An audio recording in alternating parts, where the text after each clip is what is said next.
करीम जसवान पर पूरी होती जमीन पर भी हो। तो पहली 3 दरखास्तें खुदा को जलाल देने के लिए, किसकी? अगली 3 जो है वो ईमानदारों को जिस्मानी और रूहानी खुशी से हैं। तो लिखा है हमारी रोज की रोटी आज हमें दिया। हमारी रोज की रोटी, इसमें रोज की रोटी से मुराद ये है, यसुम से ने कहा तुम कल के लिए फिक्र ना करो, बल्कि आने वाला दिन आप अपने लिए फिक्र करेगा। उसने कहा पहले आसमान की बादशाही तलाश होती है, सब चीजें तुमको। उसने कहा शेर का बच्चा भूखा रह सकता है, मेरा ताल्लुक किसी चीज का मुताज ना होगा। तो उसने कहा तुम मेरी इबादत करना, तुम्हारी रोटी और पानी पर। तो उसमें रोज की रोटी 2 तरह की है। अगर हम दुआ करते हैं, कलाम पढ़ते हैं, प्रेस करते हैं, तो ये रूहानी रोटी है। कौन सी रोटी है? और दूसरी गंदम की रोटी जिस्मानी जिस्म के लिए है, और रूहानी रोटी रूह के लिए है। और दोनों ही खुराक, दोनों तरह की खुराक हमारे जिस्म के लिए जरूरी है। आमीन। जिस्म के लिए जिस्मानी रोटी और रूह के लिए कौन सी रोटी? रूहानी रोटी।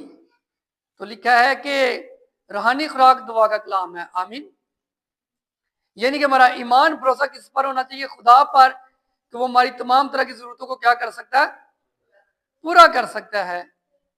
और फिर लिखा है कि जिस तरह मैं अपने कर्जदारों को माफ किया, तू भी हमारे कर्ज हमें माफ कर। आमीन। इसमें इकरार भी है कि हम अपने गुनाह से इकरार करें, गुनाह से तलब तोड़ लें, नफरत करें और बदला लेने की रूह से खाली हो। लिखा कि जिस तरह हम अपने कर्जदारों को माफ किया। तो जरा सोचिए, क्या मैं और आप करते हैं? अक्सर लोग नहीं करते। वो कहते नहीं, उसने मेरे साथ ऐसा किया तो मैं भी उसके साथ ऐसा करूंगा, करूंगी, लेकिन ये अच्छी बात नहीं। यसुम सी ने कहा तुम एक दूसरे के कसूर माफ करोगे तो तुम्हारा आसमानी बाप भी तुमको माफ करेगा। आमीन। उसने कहा अगर तुम आदमियों के कसूर माफ ना करोगे तो तुम्हारा आसमानी बाप भी तुम्हारे कसूर माफ ना करेगा। तो मेरे जो हमने क्या करना है? एक दूसरे के कसूरों को क्या करना है? माफ करना है। यसुम मसीह ने सलीब पर था, गुनाहगार लोगों को माफ कर दिया। किन लोगों को? जिन्होंने उसे क्या किया? मारा, कूटा, कांटों का ताज पहना दिया। लेकिन यसुम मसीह ने कहा बाप इनको माफ फरमा, क्योंकि ये नहीं जानते कि क्या करते। तो यहां पर भी लिखा है और जिस तरह हमने अपने कर्जदारों को माफ किया है।